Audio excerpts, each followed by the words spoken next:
NLP itu ilmiah nggak sih? Katanya pseudoscience. Komentar seperti ini cukup sering saya dengar, dan kalau kita googling sedikit aja juga akan ketemu. Nah, enaknya sih kita bahas ya agak mendalam sedikit ya di video kali ini. Yuk kita bahas ya.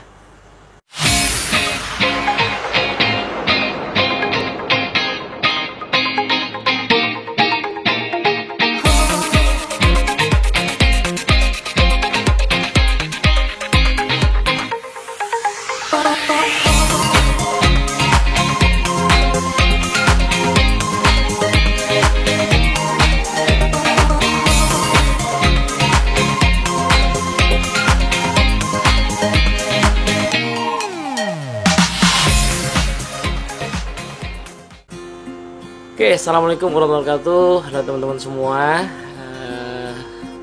Saya buat video ini ya, untuk apa ya? Ya sebuah alternatif lah ya, alternatif penjelasan. Ada banyak artikel yang sudah coba menjelaskan tentang hal ini. Tapi biar tuntas ya bahasannya ya. Meskipun ya tuntas dalam arti memuaskan semua orang mungkin enggak juga. Tapi at least kalau mau cari tahu ya bisa dimulai dari bahasan kali ini. Saya punya dua jawaban. Pertama jawaban cepat dulu, yang kedua jawaban agak panjang. Kalau mau tahu utuh ya nonton sampai habis ya jawaban panjangnya. Tapi ya untuk sekedar permulaan bolehlah jawaban cepat dulu. Oke, jawaban cepatnya adalah NLP itu ilmiah apa enggak? Nah, kalau yang dimaksud ilmiah itu adalah ada penelitian-penelitian yang diakui ya, riset-risetnya tuh ada di jurnal-jurnal yang memang diakui secara akademik. Nah, maka jawabannya sederhana ya. Teman-teman googling aja. Salah satu website yang akan teman-teman temui adalah ANLP ya. Association of itu panjangannya, Neuro Linguistic Programming. NLP itu salah satu asosiasi yang cukup serius ya, menggarap standarisasi, kemudian penelitian-penelitian. Nah, di situ nanti ada menu resource. Nah, di situ ada NLP research.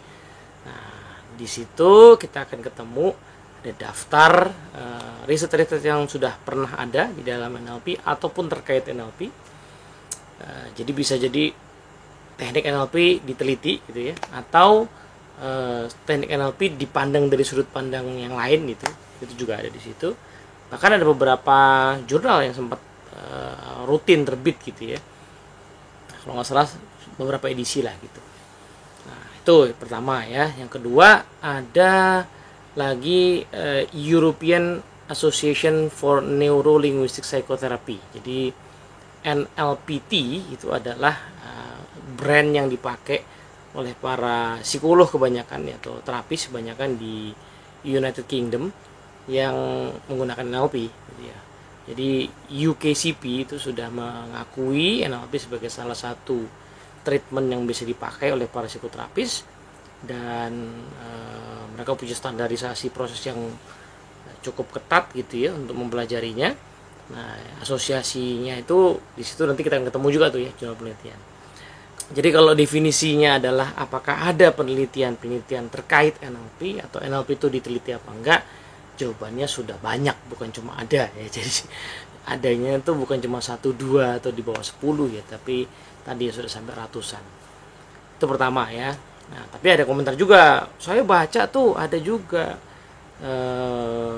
jurnal-jurnal yang mengomentari seluruh riset-riset tadi. Ya betul, saya juga baca ya. Yang mengomentari mengatakan bahwa iya betul memang ada penelitian-penelitian, tapi banyak yang metodologinya diragukan ya. Hasilnya nggak signifikan gitu.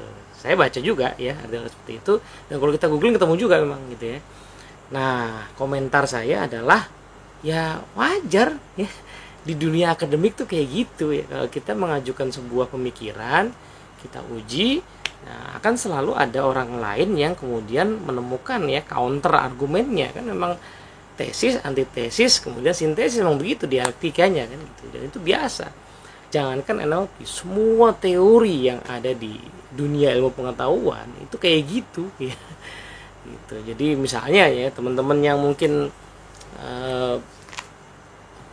backgroundnya bukan psikologi, nanti ya kalau googling sedikit gitu kan ketemu tuh bahwa misalnya ya ada banyak alat tes ya di psikologi itu yang setelah puluhan tahun dipakai lalu digugat ya digugat keabsahannya, apakah teorinya itu valid atau tidak. Dan itu biasa aja gitu. Apakah ketika digugat kemudian gak dipakai? Ya tetap banyak yang pakai karena merasakan manfaatnya. Jadi counter argumen di dalam dunia akademik itu biasa. Itu bagian dari apa namanya? Dari cara untuk mengembangkan sebuah ilmu, ya emang seperti itu. Ya faktanya NLP sendiri juga lahir dari counter argumen ya terhadap metode-metode awal mulai terapi yang berkembang saat itu. Kalau kita baca salah satu buku tentang sejarah NLP, The Origins of Neuro-Linguistic Programming, salah satu pemicu munculnya NLP saat itu adalah memang para aktivisnya itu waktu itu memang banyak yang konselor ya yang aktif di semacam community center lah gitu di sekitaran University of California Santa Cruz, dan mereka menemui cukup banyak kasus yang tidak mungkin tertangani dengan metode yang ada saat itu ya. Jadi nggak mungkin tertangani itu secara jumlah nggak cukup, kemudian secara durasi treatment juga terlalu panjang gitu. Jadi memang niat mereka waktu itu nyari sesuatu yang brief, yang singkat. Jadi itu memang masa yang melahirkan kemudian brief terapi ya, SFBT misalnya gitu. Ya, itu misalnya. Jadi biasa aja ya kalau memang ada kita nemu counter argumen gitu ya, dan itu sama-sama jurnal loh Mas, itu biasa aja. Gitu ya. Yang sangat menarik ya, ada satu praktisi NLP ya. Itu disertasinya tentang apa itu NLP bahkan ya. Jadi sangat mendasar pertanyaan apa sih NLP itu gitu ya. Namanya Pak Bruce Grimley kalau nggak salah. Nah, penemuan disertasinya adalah dia mengatakan gitu, kesimpulannya dia ya, bahwa NLP ini kayaknya memang bukan domain ilmu tersendiri. Ini adalah ilmu-ilmu lain yang dikemas jadi satu. Jadi menurut saya, kata dia, ini sih sebenarnya kayak brand aja gitu, kayak nama sebuah racikan aja, jadi bukan domain ilmu sendiri gitu. Terus tapi kenyataannya beliau tuh sampai sekarang pakai NLP ya kan, ya nggak apa-apa gitu kan. Sama dengan leadership ya, kalau kita baca buku Seven Habits misalnya, itu isinya adalah teori-teori leadership yang bertebaran di mana-mana ya, teorinya di mana-mana. Tapi apakah jadi basically Seven Habits itu bisa dibilang sebagai sama ya kayak tadi, brand aja gitu, brand dari racikan sebuah dari berbagai macam ilmu gitu. Jadi bukan sesuatu yang orisinil misalnya.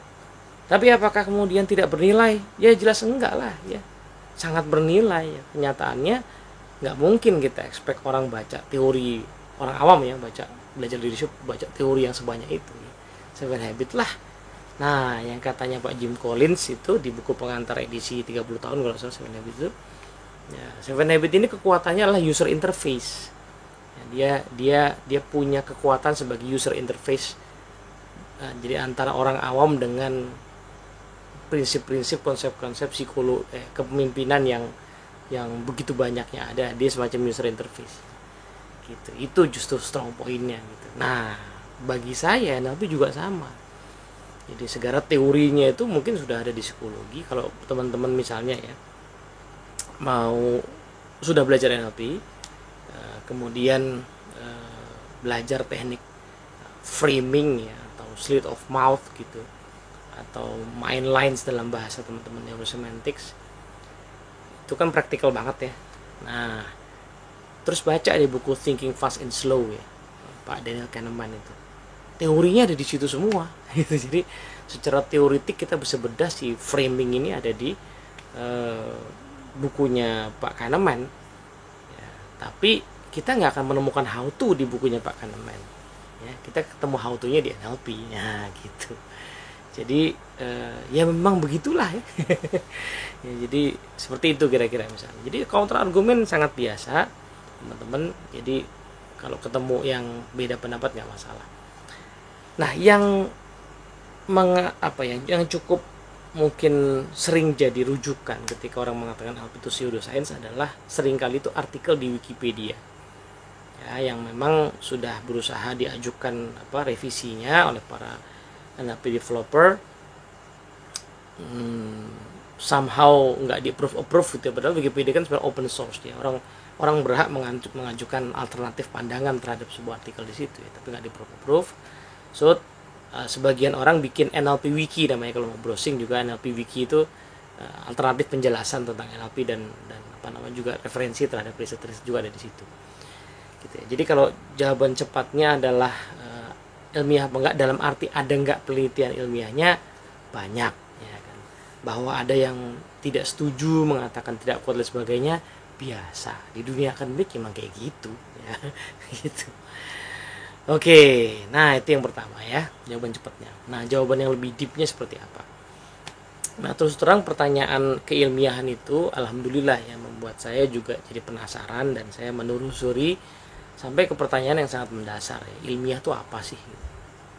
Nah, itu pertanyaan saya telusuri dulu. Jadi alih-alih saya waktu itu mencari pembenaran gitu ya, saya justru jadi penasaran ya, ilmiah itu apa sebenarnya, sehingga kemudian kita bisa menilai sesuatu itu ilmiah atau tidak gitu. Ya, sampailah ya tentunya pada akhirnya ya akan sampai pada bahasan tentang filsafat ilmu pengetahuan ya, epistemologi ya. Nah, akan sampai ke sana ya, alhamdulillah sedikit-sedikit mulai belajar itu. Nah, menurut saya pertanyaan ilmiah atau tidak itu agak kurang presisi. Ya, kalau mau lebih presisi adalah barangkali sudahkah ada penelitian ilmiah tentang NLP? Nah, itu lebih presisi. Ya kan? Atau lebih presisi lagi barangkali penelitian ilmiah apa saja yang sudah pernah dilakukan terhadap konsep-konsep atau teknik NLP. Nah, kenapa itu lebih presisi? Karena dalam pemahaman yang saya tahu ya, ilmiah itu proses ya. Ilmiah itu bukan ujung hasilnya, tetapi prosesnya. Nah, mengapa kadang-kadang satu subjek yang diteliti itu sedemikian kompleksnya sehingga even seorang peneliti sekalipun hanya bisa fokus pada satu potong gitu ya, satu potong aspek dari subjek itu yang nanti akan dilanjutkan oleh orang-orang lain. Jadi basically di potongan itu belum tentu tuntas jawabannya, belum tentu tereksplorasi semuanya. Nah, sehingga hasilnya pasti tidak konklusif di saat itu ya. Tapi proses dia mencarinya itu ilmiah. Prosesnya seperti apa? Simpelnya begini, ilmiah itu simpelnya adalah proses pencarian kebenaran lewat usaha yang sistematis, yang usahanya itu transparan, terbuka gitu, terbuka sehingga orang lain yang mau menelusuri itu bisa gitu, datanya bisa dilihat lagi, metodologinya bisa dilihat lagi gitu ya, sehingga banyak kita temukan penelitian-penelitian terhadap berbagai bidang itu yang bentuknya adalah mengulangi metode itu tadi, tapi dalam konteks yang berbeda gitu. Misalnya kalau di psikologi ada alat ukur, misalnya alat ukur psikotes tertentu lah ya, diciptakan di Amerika di sana. Nah, nanti dijembrengin tuh ya, metodologinya seperti ini, hasilnya begini.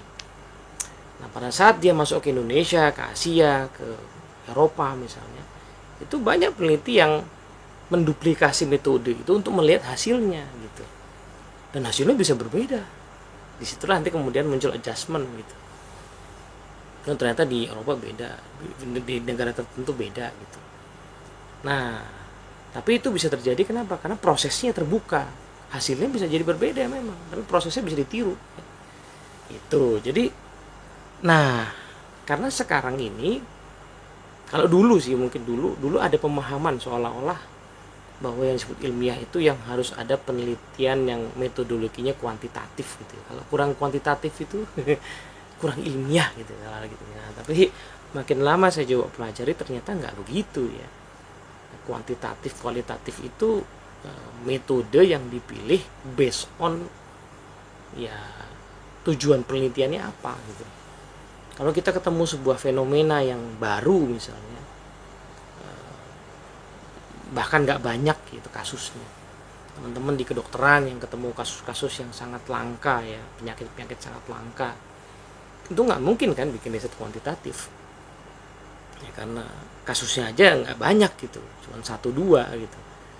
Nah, maka riset mereka pasti sifatnya case study, kualitatif, dengan berbagai pendekatan yang itu sistematis, dirancang dulu ya, kemudian dibuka, nanti diseminarkan, dibuka prosedurnya sehingga orang lain nanti bisa melihat dengan jelas dan bisa menelusuri kembali kebenarannya itu. Nah gitu. Nah itulah kenapa kalau orang yang meneliti entah skripsi, tesis, disertasi, itu memang disarankan untuk mengambil referensi dari jurnal penelitian. Kenapa? Karena jurnal penelitian itu bukan dari buku gitu ya. Buku itu sumber sekunder katanya gitu. Nah, jurnal penelitian kenapa? Karena jurnal penelitian itu memang penulisannya saja sudah didesain sedemikian sistematis sehingga nanti peneliti-peneliti lain bisa menelusuri prosesnya, metodologinya gitu. Untuk entah meniru, melengkapi ya, kemudian mengisi lubang yang ada di situ. Maka kalau kita baca jurnal penelitian selalu ada batasan penelitiannya, ada skopnya pasti dibatasi. Ini penelitian terhadap lingkup apa gitu ya, penelitian atau di daerah mana, itu selalu ada begitu. Karena di tempat lain bisa jadi berbeda. Nah, itu ya titik mulanya saya kemudian ya berarti pertanyaan soal NLP ilmiah apa enggak itu sebenarnya agak kurang pas ya. Pertanyaan kita adalah sudahkah ada penelitian tentang NLP, atau kalau kita mau cari tahu, mau lihat angle yang berbeda, apakah proses munculnya NLP itu ya, menggunakan metode ilmiah. Nah gitu. Nah ini lebih menarik nih bahasannya gitu. Menariknya begini, jadi ya gara-gara belajar lagi soal filsafat ilmu itu, kemudian saya baca lagi buku-buku sejarah tentang NLP. Ada beberapa buku yang so far ada ya. Tadi saya sebutkan Origins of Neuro-Linguistic Programming, ada NLP The Wild Days, ada yang paling baru ya Pak Michael Hall itulah, bahas soal di NLP The Untold Stories itu menurut saya paling sistematis sih ceritanya. Angle-nya juga cukup komplit ya. Nah dari situ saya menemukan singkatnya begini. Ini juga dibahas sama Pak Bruce Grimley ya. Sebelum kita bicara ilmiah atau tidak, kita mesti bicara jenis-jenis ilmu dulu ya, atau tataran berpikir ya. Jadi memang ada ilmu yang sifatnya teoritis. Tapi ada ilmu yang ini gampangnya aja ya, biar nggak terlalu banyak istilah ya. Sifatnya teoritis. Ada ilmu yang sifatnya pragmatis. Pragmatis itu sebuah aliran pemikiran dalam filsafat yang mengatakan bahwa segala sesuatu itu yang penting adalah manfaatnya. Jadi fokus pada apakah sesuatu itu bermanfaat atau tidak gitu misalnya. Misalnya filsafat ngomongin soal Tuhan itu ada apa tidak gitu. Itu kalau kata orang pragmatis bilang ya daripada pusing-pusing membuktikan Tuhan ada apa tidak, mendingan kita mikir emang apa sih manfaatnya ya, orang yakin sama Tuhan apa tidak. Nah gitu. Dan itu penelitiannya kemudian berkembang ya, bahwa kenyataannya orang yang punya iman itu ternyata misalnya punya kondisi psikologis yang berbeda misalnya begitu. Nah itu sebenarnya penelitian yang pola pikir lebih ke arah pragmatis. Nah NLP itu dekat dengan area itu, dekat dengan area pragmatisme.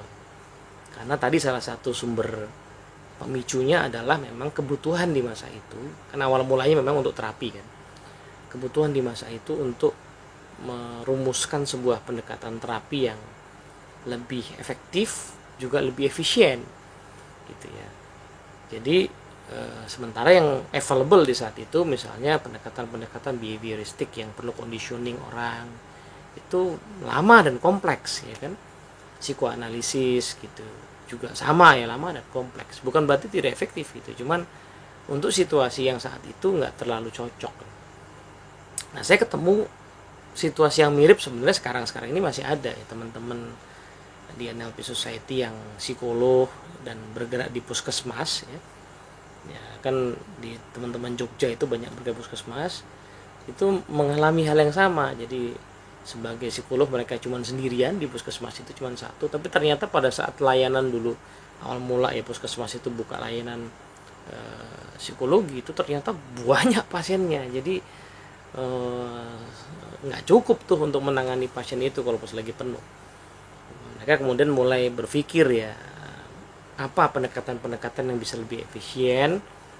Yang menariknya adalah ternyata kalau dilihat-lihat kasus paling banyak itu kalau nggak anxiety ya, kecemasan atau depresi, itu sebenarnya ada alternatif lain yang lebih efisien juga efektif gitu. Nah, karena berangkat dari situ maka memang kecenderungan ya pengembangan proses NLP itu memang pragmatis sekali gitu ya, pragmatis sekali. Bagaimana teknik-teknik itu memang pragmatis sekali. Nah, saya membaca satu potongan sejarah itu di dalam pengembangan salah satu teknik NLP yang ceritanya begini. Ini yang saya bilang menurut saya ilmiah nih ya. Jadi ceritanya begini, Bandler Grinder itu diskusi lah gitu, kemudian mereka menemukan satu ide gitu. Wah, kayaknya masalah ini bisa diterapi pakai teknik prosedurnya kayak gini ya. Mereka diskusi bikin semacam protokol lah gitu. Nah, tapi mereka tidak mau menguji sendiri. Mereka panggil salah seorang rekan diskusi yang sering datang gitu, panggil. Kemudian mereka ajarkan protokol itu ya. Kemudian mereka minta si kawan ini untuk mempraktekkan kepada seorang klien gitu. Mungkin temannya juga sih, orang klien juga. Nanti dilihat works apa enggak. Kalau kayaknya enggak works, maka dicek lagi protokolnya, direvisi, dikasih lagi ke kawan itu, lihat. Ini kan metode yang ilmiah sekali ya. Gitu ya. Jadi karena kalau saya sendiri yang menguji maka akan ada bias ya. Saya sebagai orang yang menciptakan itu, maka saya minta orang lain. Bener nggak kalau bisa nggak kamu menduplikasi proses ini? Nah, jadi cuman memang karena nuansanya memang saat itu pragmatis sehingga mereka lebih fokus kepada manfaat ya daripada kepada kajian-kajian teoritis. Nah, tapi bukan berarti tidak ada. Nah, generasi setelahnya lah kemudian mencoba untuk backup ya apa yang mereka temukan, ya menganalisa dari sudut pandang teoritis. Salah satunya pelopornya misalnya Robert Dilts ya. Robert Dilts melakukan hal itu ya. Kalau kita baca buku-buku NLP yang ditulis Robert Dilts, kita kan ketemu ya backup secara filosofi ya, backup secara teori-teori dari psikologi, neuroscience, itu ada di situ. Lalu kemudian Michael Hall juga begitu. Michael Hall punya beberapa murid juga bikin buku NLP coaching, evidence based approach misalnya begitu. Kemudian tadi orang-orang yang di United Kingdom itu bahkan sudah bikin sertifikasi yang lebih komprehensif, lebih terstandar, lebih ketat juga ya terkait aplikasi NLP dalam psikoterapi misalnya begitu. Nah, itu ya. Jadi kalau saya lihat sih ya karena seluruh prosesnya itu kalau kita mau telusuri ada dan bisa ya. Ini bukan ilmu yang dipelajarinya itu pakai metode-metode yang nggak masuk akal gitu ya. Mesti bertapa ya. Mesti minta wangsit gitu. Bukan. Ini bukunya ada. Kalau kita mau belajar dari buku juga bisa ya, bukunya banyak ya kan. Ikut trainingnya juga tinggal diikutin aja, tinggal daftar kemudian berlatih di situ gitu ya. mungkin perlu dimentorin, tetapi ya bisa dilatih ya semuanya itu, sehingga ini open ya, ini open science. Jadi saya bilang ini mah part of science gitu. Nah, jadi itu di samping belakangan mulai berkembang ya bukan belakangan sih sebenarnya, beriringan mulai berkembang pendekatan psikoterapi yang dekat dengan NLP, misalnya CBT, Cognitive Behavioral Therapy gitu misalnya, SFBT, REBT misalnya. Nah, itu sangat dekat dengan NLP. Terus kenapa nggak begitu aja? Nah, ada dua alasannya.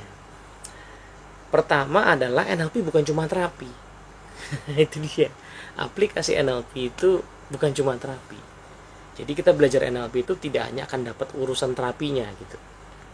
Nah, jadi ya banyak hal lain yang bisa kita dapatkan di NLP. Itu pertama ya. Sementara kalau di CBT ya memang itu protokol terapi kan.